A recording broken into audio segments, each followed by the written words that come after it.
This beautiful parkland, as well as being part of the house, is regularly open to the public. Highclere also has a long-standing reputation for hosting top-quality game shooting weekends. Highclere's been involved with game shooting all the way back from the end of the Victorian and Edwardian period, when it was one of the sort of heights of recreational entertainment for country house parties and that kind of thing. So is shooting the main part of the business here, or is it just a small part? Well, I wouldn't say it's a vast part of the business, but I would say it was a relevant part of the business, especially with the seasons, and also because the game doesn't get used in restaurants, and we serve game ourselves here in the castle. And it's terribly good for us. It is. It's very low fat, natural, Yes. low cholesterol, and very tasty. And as you know, you can cook it in many different ways. Pheasant shooting is out of season between March and October. But the gamekeepers stay busy clearing woodland, rearing birds and training their dogs. Lord Carnarvon introduces me to gamekeepers Eddie Hughes, Tom Hibbard and Val Maskell. Hello, Valerie. I have never seen a bevy of spaniels behaving so beautifully. Yes, they are perfectly disciplined and well behaved. They're all so quiet and happy, aren't they? And no profit. Like my Darcy, these dogs are all spaniels, a breed which originally came from Spain, hence the name Spaniel. They've been used as hunting dogs since at least the 15th century, with Springer Spaniels trained to flush or spring birds from their ground nests. The smaller Cocker Spaniels tended to be used for hunting woodcock. OK.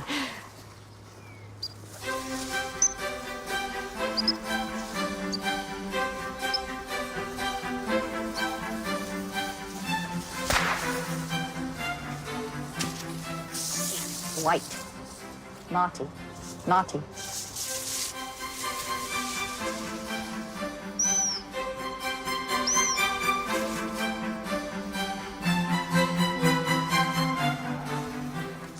Oh, you clever boy. Good boy. Sit there. White. A wonderful job, Marty. Well done, Marty. Good boy.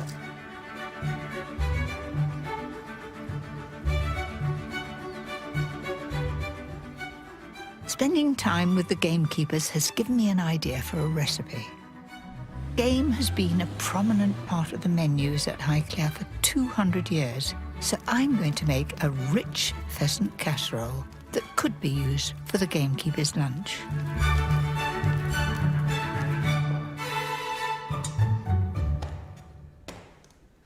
First of all, I'm using a big pan, and I'm going to make sure that it's hot before I fry all the meat. So I'm just turning that up, and I've got a brace of pheasants here. I've got prime birds. A little bit of oil in the bottom, just enough to cover the base. Expect to sizzle, because I've got this pan hot.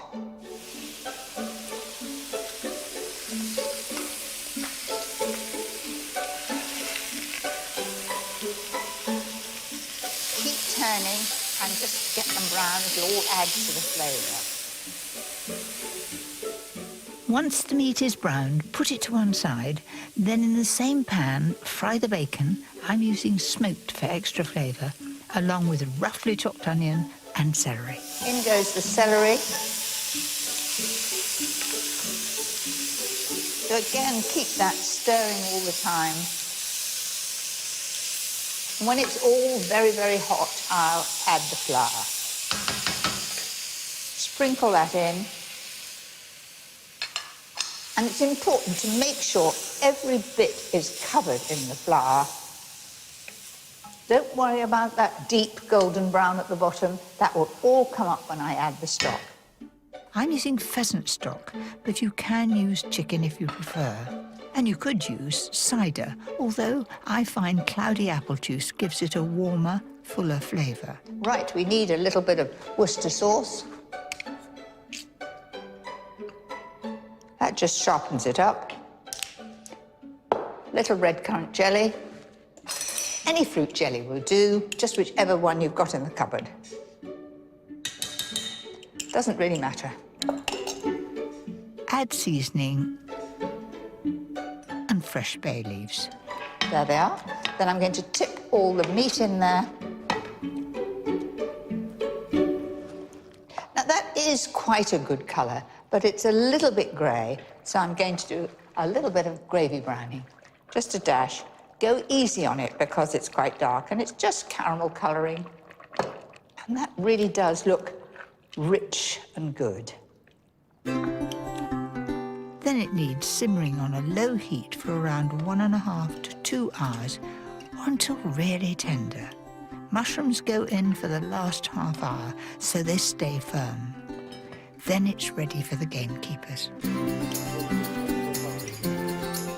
I'm serving it simply with green veg and mash to let the pheasant flavour shine. I hope you're starving, because I've been toiling away all morning and I want you to eat it all. Right, can you take me? It's really hot.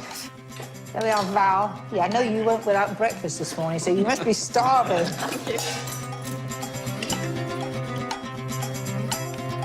Pass it down the line. Wonderful, thank you, Mary. I'm told at the end of the 19th century there could have been up to 100 gamekeepers, helpers and staff on a single shoot weekend. I'm glad I haven't got to cook for all that lot. So when you have a shoot here, how many people come? You've probably got 25 to 30 people to be in here lunchtime. Yeah. And there must be some very well-behaved dogs here, I should think, because it could be chaos. There is occasionally. Most of you have been working here for many, many years, and what is it that you like? Because obviously none of you seem to leave. Well, it's the atmosphere of the place. We all get on well together, don't we? Yeah. All of us. Camaraderie. Eddie does a shooter's meal. Sorry, Eddie and Valerie do a shooter's meal. Sorry, well, they prepare a meal for what we call the team or the family. Eddie's a very good cook. I carry the things in and out, mainly. So you're... Let's say it's very nice, Mary. Is it? Very nice. Very good, yeah. Oh, good. Thank you very much, Mary. Thank you.